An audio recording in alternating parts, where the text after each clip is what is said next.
Vampires suck.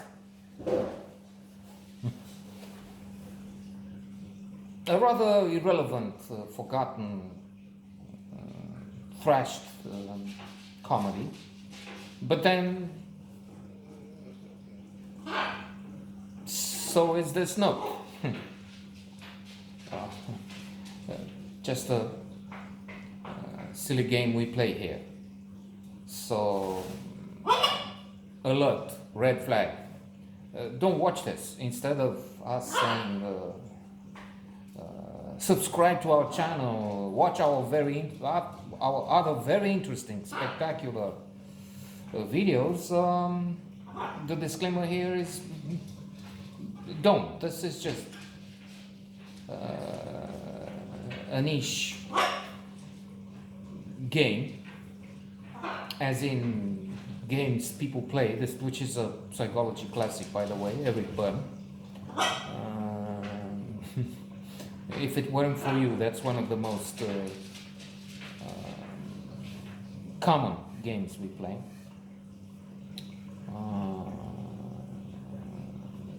Blaming the spouse, the partner generally, for something we didn't do. Apparently, we select our partners so that they prevent something we don't really want to do, but then we can use this excuse. We can claim she or he is the one who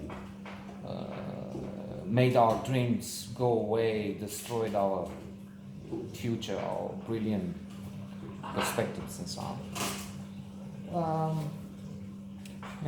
And since I cannot blame her in real life, I mean, she's gone now, that's right. I'm doing it through this medium, taking advantage of the fact that we have a very, very limited audience. So, again, it's just the notion, the idea that somebody might be watching, eventually get something, some fun, laughing at us, not with us. Well, that's the way it is. Out of these peculiar outre minutes. So returning, vampires suck. It's a comedy. It takes shots, pot shots at Twilight, Christine, Robert Pattinson. At the bizarre things happening there. I'm thinking of this scene where in Twilight the hero, anti-hero, depends on how we look at it, is saving the one he loves.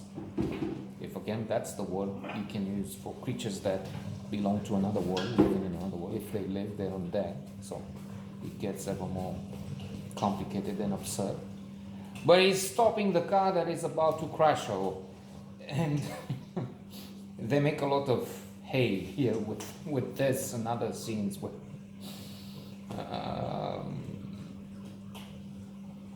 of course they just fly through the air and do impossible, ultimately ridiculous things. And this is the aspect that they insist upon, they use. It's the main theme of Vampire Suck, this idea that it's preposterous and we should laugh at this and not take it seriously, as so many fans of the genre do.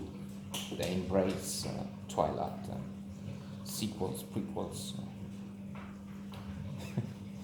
So vampires are associated with this part of the world. Transylvania is the land of Dracula for so many. That's the only thing they know about this particular region. And I should be, and perhaps I am somewhere deep inside in the subconscious, I don't know, grateful for the existence of this myth, which is generating some cash in the form of such movies across the ocean. But here, not all, but a few of my clients came animated to some extent by the myth. Again, it's hard to say, what, 10%? Maybe 5, maybe 20. And even those could have been attracted only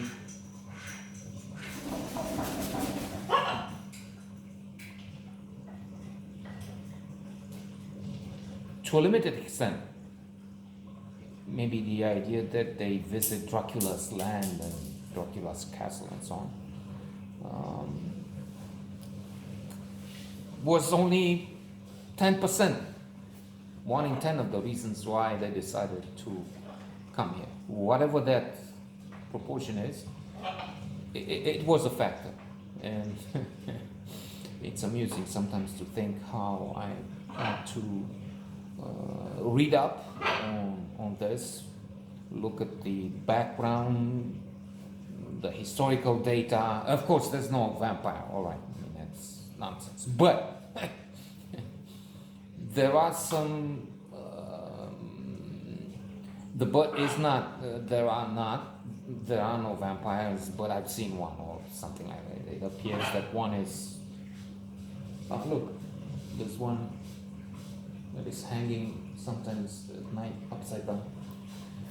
No, it's just a question of the reasons why, the traditions which had, for instance, people were buried in Transylvania, around that region, and then when they would come later after some years, it's supposed to be a custom 7 years after the deceased is buried, had been buried, they come back and wash the bones, put them in a sack. When my father died and was buried, he was buried in a lot. There's a lot that one has to buy to pay yearly some fees and so on. So you don't have, I mean, you have, but you have to go within the limit of the city. So my mother is buried in a graveyard not far from here, but that's because we're nearly outside, and so difficult for people from the city. Within the city, to my knowledge, there are no more places, or very limited. So he was buried in the ground where, I forgot who, but somebody else, a grandmother. So they took the bones and they put them in a sack and buried these bones with my father. But that's because they were more than 7 years old. I mean, you don't, of course, open a grave and take somebody who has been there for 3 months and put them all together. But that was beyond a certain limit. And in this past, sometimes they discovered that the bones are not in the right place, which had a logical, fact-based scientific explanation. The poor deceased was not actually dead, had something like epilepsy. Edgar Allan Poe talks in some of his stories about this. Waking up and when suffering from a disease, having this terror that waking up in the middle of the night, that maybe they buried me.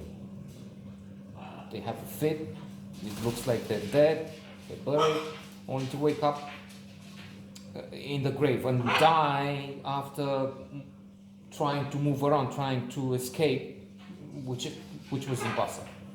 And the explanation given with myths and superstition was that they were undead. That's why, I mean, and hence vampires. It's much more to say about this, but this is not the time and place. So as for vampires suck, yeah, they do.